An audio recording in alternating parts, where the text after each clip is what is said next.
বারাসাতের দিকে নজর রাখবো। বারাসাতের স্ট্রং রুমে বন্ধ সিসি ক্যামেরা। বারাসাত গভর্নমেন্ট কলেজে সিসি ক্যামেরা বন্ধ। সিসি ক্যামেরা বন্ধ থাকায় 4 মনিটর ব্ল্যাক। আমাদের সঙ্গে জিয়াউল রয়েছেন প্রতিনিধি।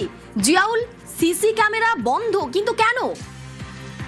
দেখো, এখনো পর্যন্ত 4:05 থেকে 8:22 পর্যন্ত একাধিক সিসিটিভি কিন্তু বন্ধ রয়েছে। বারাসাত গভর্নমেন্ট কলেজ যে স্ট্রং রুম রয়েছে সেই স্ট্রং রুমের সিসিটিভি ক্যামেরা বন্ধ। ফলে এই খবর পাওয়ার পরই ঘটনাস্থলে আসে অশোকনগরের প্রাক্তন বিধায়ক এবং বর্তমান প্রার্থী নারায়ণ গোস্বামী। তিনি জানতে চান কেন সিসি ক্যামেরা বন্ধ রয়েছে। ইতিমধ্যে কিন্তু প্রশাসনের পক্ষ থেকে বা নির্বাচন কমিশনের পক্ষ থেকে জানানো হয়েছে যে সিসি ক্যামেরা অন রয়েছে, কিন্তু যে মনিটরে চলছিল সেই মনিটর কোনো কারণবশত বন্ধ রয়েছে। কেন বন্ধ রয়েছে সেটা কিন্তু এখনো স্পষ্ট নয়। ফলে সিসিটিভি ক্যামেরায় বন্ধ রয়েছে এমনটাই দাবি করা হচ্ছে তৃণমূলের পক্ষ থেকে। ফলে তাদের যে ব্যক্তি দায়িত্বে রয়েছেন তাকে দেখতে হবে, তাকে গ্রেপ্তার করতে হবে কেন তিনি সিসি ক্যামেরা বন্ধ রেখেছেন। ফলে সব তা নিয়ে কিন্তু উত্তেজনার পরিবেশ তৈরি এবং তিনি সরাসরি ভিতরে যাওয়ার চেষ্টা করে যে কেন সিসিটিভি বন্ধ রয়েছে এমনটা অভিযোগ তোলে তৃণমূলের পক্ষ থেকে। ফলে যা নিয়ে একটা উত্তেজনার পরিবেশ তৈরি। অন্যদিকে বিজেপির পক্ষ থেকে দাবি করা হচ্ছে তাদের কোনো কর্মীকেই অর্থাৎ তাদের কোনো কর্মীকেই ভিতরে ঢুকতে দেওয়া হচ্ছে না। তারা ঢোকার চেষ্টা করছে স্ট্রং রুমের ভিতরে এবং সেখানে না ঢুকতে পেরে সেখানে গেট ভাঙার চেষ্টা করে সেখানে ভিতরে ঢোকার চেষ্টা করে। ফলে এক পক্ষকে ঢুকতে দিলেও অন্য পক্ষকে ঢুকতে দেওয়া হচ্ছে না এবং সিসি ক্যামেরা কেন বন্ধ রয়েছে তা নিয়ে একটা উত্তেজনা পরিবেশ তৈরি হয়। ফলে এই মুহূর্তে অভিযোগ উঠছে সিসি ক্যামেরা বন্ধ। সিসি ক্যামেরা বন্ধ থাকলে ইভিএম এ নজরদারি কিভাবে হবে সেই প্রশ্নটাও তো উঠছে। একদম এই প্রশ্নটাই উঠছে, তার কারণ একাধিক সিসিটিভি ক্যামেরা দিয়ে মুড়ে ফেলা হয়েছে স্ট্রং রুমের চারিদিকে। ফলে সেই সিসি ক্যামেরা কেন বন্ধ রাখা হয়েছে প্রায় 4:05 থেকে 8:22 দীর্ঘ সময় কিন্তু কেন বন্ধ রয়েছে। ফলে এই খবর পাওয়ার পরেই সেখানে যায় কেন বন্ধ রয়েছে তেমন কোনো সত্য দিতে না পারলেও ইতিমধ্যে কেউ জানিয়েছে সপ্তাহে থেকে খতিয়ে রাখা হচ্ছে। কিন্তু তাদের একটা স্পষ্ট বক্তব্য, সিসি ক্যামেরা অন থাকলেও যে মনিটর সেই মনিটর বন্ধ রয়েছে কিছু সময় ধরে। ফলে সেটা খতিয়ে দেখা হচ্ছে কারাই দায়িত্বে রয়েছেন। কিন্তু যেভাবে সিসিটিভি ক্যামেরা বন্ধ থাকার ফলে উত্তেজনার পরিবেশ তৈরি হয় বারাসাত গভর্নমেন্ট কলেজের এই একেবারে স্ট্রং রুম এলাকায়। ফলে এই মুহূর্তে বিশাল পুলিশ বাহিনী ঘটনাস্থলে রয়েছেন, কিন্তু সমস্ত অভিযোগ অস্বীকার করছে। তাদের দাবি যে সিসিটিভি ক্যামেরা অন থাকলেও স্ট্রং রুমের যে মনিটর সেই মনিটরের সমস্যা হচ্ছিল। ফলে সেই মনিটর কিছুক্ষণ ধরে বন্ধ রয়েছে। ফলে এই মুহূর্তে বিশাল পুলিশ বাহিনী এবং কেন্দ্রীয় বাহিনী রয়েছেন বারাসাত একেবারে স্ট্রং রুমে। এখনো পর্যন্ত কমিশনের তরফ থেকে কি বলা হচ্ছে? দেখো, কমিশনের তরফ থেকে স্পষ্ট করে দেওয়া হয়েছে যে সিসি ক্যামেরা বন্ধ হয়নি। মনিটর অর্থাৎ যে মনিটর দেখার কথা সেই মনিটর কোনো কারণে সেটা বন্ধ হয়ে গেছিল। ফলে সিসি ক্যামেরা অন ছিল, তারপরেও তারা খতিয়ে দেখছে কেন বন্ধ রয়েছে। ফলে সপ্তাহে যারা দায়িত্বে রয়েছেন সেগুলো খতিয়ে দেখা হচ্ছে। ইতিমধ্যেই তারা কিন্তু কমিশনের তরফ থেকে বলা হয় যে কোনো সিসিটিভি বন্ধ ছিল না, শুধুমাত্র মনিটর বন্ধ। কিন্তু তৃণমূলের পক্ষ থেকে বলা হয় যে দীর্ঘ সময় অর্থাৎ 4:05 থেকে 8:22 এই দীর্ঘ সময় কিন্তু এই সিসি ক্যামেরা বন্ধ রয়েছে। ফলে তা নিয়ে উত্তেজনা পরিবেশ তৈরি। এই মুহূর্তে বিশাল পুলিশ বাহিনী ঘটনাস্থলে রয়েছে। অন্যদিকে বিজেপির পক্ষ থেকে দাবি করা হচ্ছে তাদের কর্মীদেরকে ঢুকতে দেওয়া হচ্ছে না। ফলে সেখানেও কিন্তু তারা গেট ভেঙে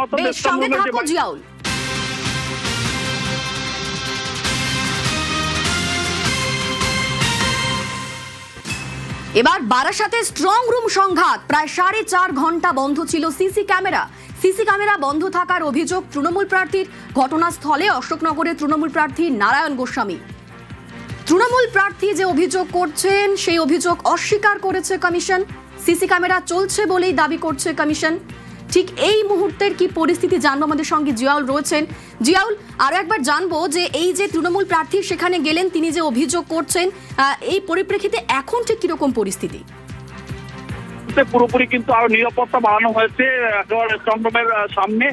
কিন্তু এই যে দীর্ঘ সময় প্রায় 4 ঘন্টা 4:05 থেকে 8:22 দীর্ঘ সময় ধরে কেন সিসি ক্যামেরা বন্ধ রয়েছে, অর্থাৎ কর্মীরা সেখানে উপস্থিত রয়েছেন, স্ট্রং রুমে উপস্থিত রয়েছেন, বাইরে উপস্থিত রয়েছেন, ওয়াচ করছেন, কিন্তু সেই সিসি ক্যামেরা কিন্তু দীর্ঘ সময় ধরে বন্ধ রয়েছে।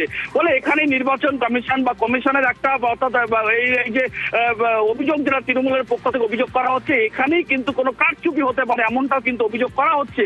কিন্তু নির্বাচন কমিশনের পক্ষ থেকে স্পষ্ট দাবি যে সিসি ক্যামেরা ক্যামেরা অন ছিল, কোনো সিসি ক্যামেরা বন্ধ ছিল না, কিন্তু সিসি ক্যামেরা থেকে যে মনিটর, অত যে মনিটরে দেখার কথা সেই মনিটর কিন্তু দীর্ঘ সময় ধরে বন্ধ ছিল বলে সেটা খতিয়ে দেখা হচ্ছে। ইতিমধ্যে কিন্তু এলাকায় প্রচুর পুলিশ বাহিনী রয়েছেন, কেন্দ্রীয় বাহিনী রয়েছেন, ফলে এই মুহূর্তে যথেষ্ট উত্তেজনা ছড়িয়েছে। ফলে সেখানে কর্মীরা জড়ো হচ্ছেন, বিভিন্ন রাজনৈতিক দলের কর্মীরা জড়ো হচ্ছেন। কিন্তু যেভাবে এই সিসি ক্যামেরা দীর্ঘ সময় ধরে বন্ধ, কেন বন্ধ, কি কারণে বন্ধ, কার নির্দেশে বন্ধ করা হয়েছে, সবটাই খতিয়ে একেবারে নজর থাক। ধন্যবাদ জিয়াউল। গণনার আগে গরম। বৃহস্পতিবার রাতে সাখাওয়াত মেমোরিয়ালের স্ট্রং রুমে যান মমতা বন্দ্যোপাধ্যায়। প্রায় 4 ঘন্টা থাকেন।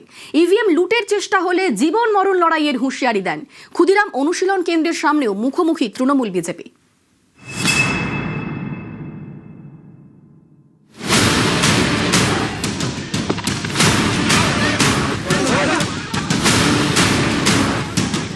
স্ট্রং রুম সংঘাত, ইভিএম কারচুপির শঙ্কায় সরব মমতা বন্দ্যোপাধ্যায়। বৃহস্পতিবার রাতে তিনি যান সাখাওয়াত মেমোরিয়ালে, প্রায় 4 ঘন্টা সেখানে থাকেন। আমাকে তো দেখতে হবে মানুষ যে ভোটটা দিয়েছে সেই ভোটটাকে তো রক্ষা করা যাবে। আমাদের কাছে 600টা কমপ্লেন এসছে বলেই তো ছুটে এসছে। ইভিএম কারচুপির কোনো আশঙ্কা করছেন? হ্যাঁ, সেই জন্যই তো, কারণ ওখানে একমাত্র ওয়ান সাইডেড কোর্স আছে। মমতা বন্দ্যোপাধ্যায় স্ট্রং রুমে পৌঁছে গিয়েছেন। এই খবর পেয়ে শুভেন্দু অধিকারীর এজেন্টও যান সাখাওয়াতে। স্ট্রং রুম কেন্দ্রের বাইরে তৃণমূল বিজেপি বচসা বেঁধে যায়।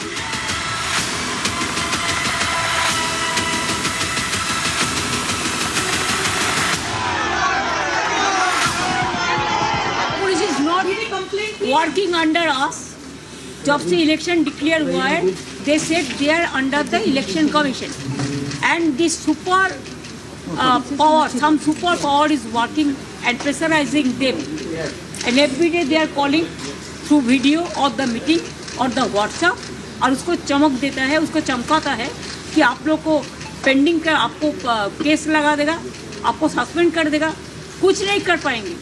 Observer is only there. They don't have any role to play about that. যতদিন টিএমসির দাপট ছিল ওরা যা ইচ্ছা করতো আমরা কমপ্লেন করতাম।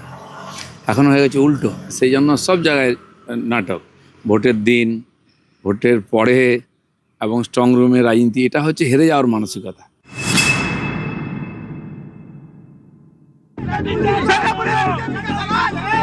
শুধু সাখাওয়াতই নয়, ক্ষুদিরাম অনুশীলন কেন্দ্রেও মুখোমুখি Trinamool BJP. CC camera footage দেখিয়ে স্ট্রং রুমে কারসাজি করা হয়েছে বলে অভিযোগ তৃণমূলের। বৃহস্পতিবার রাতে স্ট্রং রুমের বাইরে 1 ঘন্টা ধর্ণা দেন শশী পাঁজা, কুণাল ঘোষ।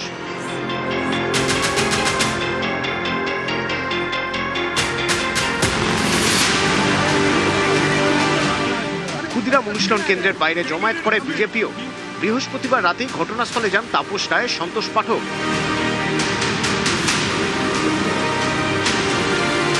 ওরা এখানে কাউকে না জানিয়ে আমাদের লোক পৌঁছানোর আগে লুকিয়ে স্ট্রং রুম খুলে কাজ করছিল। আমরা এই বিষয়টা হস্তক্ষেপ করি এবং আমরা নজরে আনি, তারপরেও আমাদের ঢুকতে দেওয়া হয়নি। এরপরে আমরা যখন বসেছিলাম শান্তিপূর্ণভাবে আমাদের কাজ চলছে, কথা চলছে। বিজেপি এসে গন্ডগোল করেছে এবং বিজেপির কিসের জ্বলন। हारने का पहले कुछ तैयारी करना पड़ता। ये लोग बोला कि अंदर कुछ हो रहा, डीईओ वो लोग को अंदर लेके गए और दिखाए भी। हम ये बोले हैं कलकत्ता पुलिस के कि एडिशनल सीपी ना ज्वाइंट सीपी थे, उसको भी बोले है रुपेश कुमार, और डीसी सेंट्रल को भी बोले हैं जी कभी नहीं हुआ स्ट्रॉन्ग रूम का सामने ऐसा असेंबल कोई भी पार्टी कर नहीं सकता। শুক্রবার সকাল থেকে স্ট্রং রুম পাহারা। ফের একবার কমিশনের বিরুদ্ধে সুর চড়ান কুণাল, শশীরা। পাল্টা সরব পদ্ম শিবির।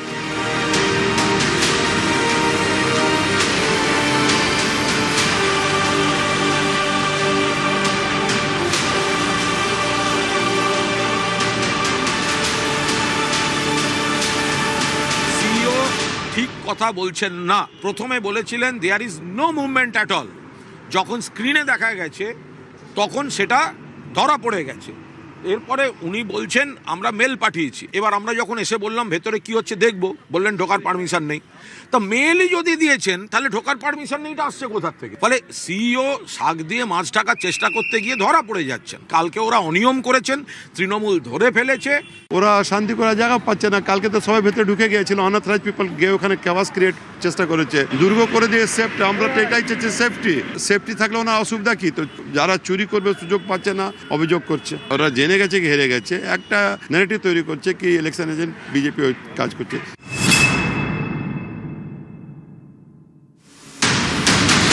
শুক্রবার সকাল থেকে স্ট্রং রুমের নিরাপত্তা আরো বাড়িয়ে দেয় কমিশন।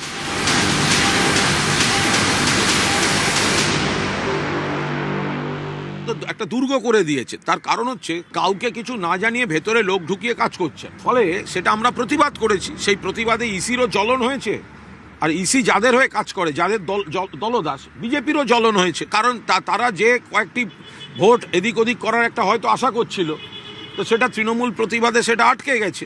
এসব করে হবে না। বিপুল গরিষ্ঠতা নিয়ে তৃণমূল কংগ্রেস, মমতা বন্দ্যোপাধ্যায় ফিরে আসছেন। পূর্ব মেদিনীপুরের এগরাতেও স্ট্রং রুম সংঘাত। তৃণমূলের অভিযোগ, রিটার্নিং অফিসার ছাড়াই স্ট্রং রুমে ঢুকে পড়েন বিজেপির প্রার্থী। পুলিশের বিরুদ্ধে বিজেপির হয়ে কাজ করার অভিযোগ। তৃণমূলের নিশানায় এগরা থানার আইসি, তারা এগরা স্ট্রং রুমের সামনে বিক্ষোভ দেখায়।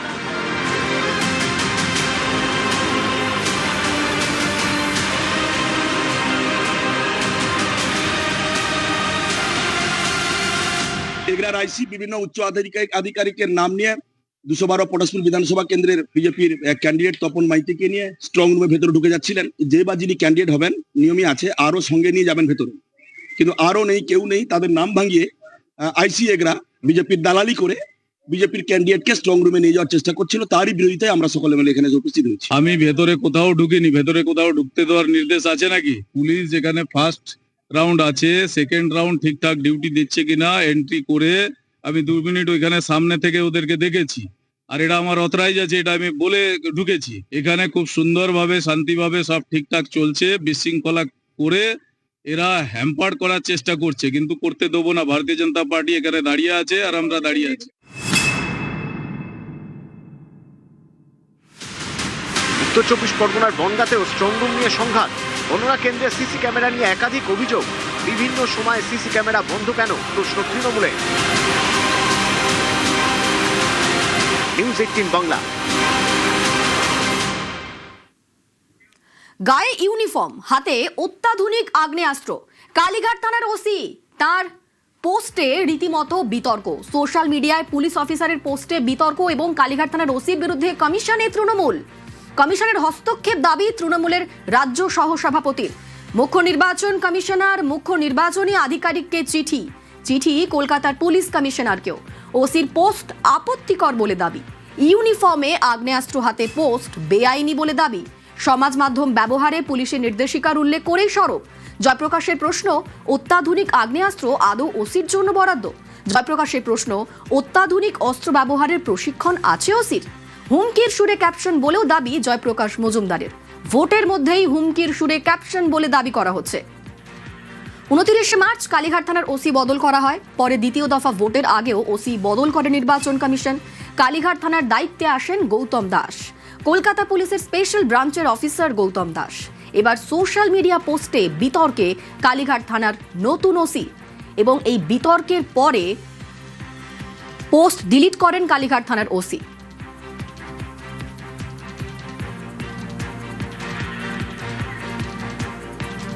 গায়ে ইউনিফর্ম, হাতে অত্যাধুনিক আগ্নেয়াস্ত্র নিয়ে সোশ্যাল মিডিয়াতে পোস্ট করেন কালীঘাট থানার নতুন ওসি, এবং তার বিরুদ্ধে এবার কমিশনে তৃণমূল।